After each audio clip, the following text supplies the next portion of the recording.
Kesknädala hilisõhtul valitses Riia lennujaamas põnevust ja ehedat rõõmutäis õhkkond. Õhtul veidi pärast 10 maandus Läti pealinnas lennuk, mis tõi koju Oscari laureaadid, animafilmi Flow meeskonna. Olles jõudnud esmalt oma lähedastele tere öelda ja neid kallistada, tuli filmimeeskond lennujaamast välja, kus neid tervitas Läti hümnisaatel Pabite segakoor.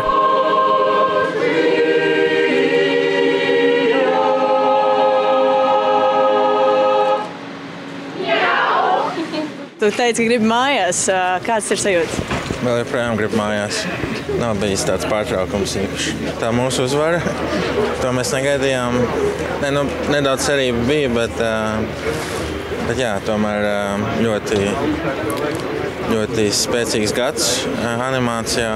Un tāpēc bija prieks, ka tā bija otrā kategorija, kur paziņojām, tad varējām tam nedaudz mierīgāk dzīvot.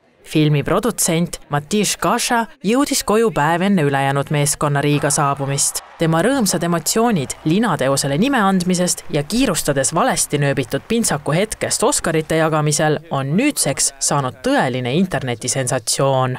Es uzskatu sev par dubultu uzvarētāju šajā vakarā, jo es ne tikai esmu iegūs Oskaru, bet arī kļūst par internetu mīmu, un es domāju, ka tas ir arī līdzvērtīgi, jaudīgi. Liels prieks tieši par to, ka mēs tur visi kopā bijām, ka bija iespēja visai komandai aizbraukt, bija iespēja arī pieskarties tām statuetēm un priecāties kopā un aiziet uz Vanity Fair ballīti un pakuķetēt ar Adrianu Braudī, tur dažām meitenēm no komandas. Lennujaamast viidi filmimeeskond spetsiaalse bussiga pealinna kesklinna, kus neid ootasid suured rahvamassid, kes tahtsid kõik uutele rahvuskangelastele õnne soovida. Koos rahva rõõmuhõisete ja aplausiga asetati ausamba jalamile sümboolselt lilled. Tänutäheks Lätile ja kõigile, kes toetasid seda edutäis teed. Vaatamata hilisele õhtutunnile oli kogunenud Riia südalinna Vabadussamba juurde umbes 500 inimest, kellel olid käes lilled, plakatid ja Läti lipud. Kodumaal võtsid lätlased filmimeeskonna vastu tõeliste kangelastena. Jā, visnotaļ savienojuši. Es vienmēr man ļoti patīk sagaidīšana, tāpēc, ka tā ir tāda kopības sajūta.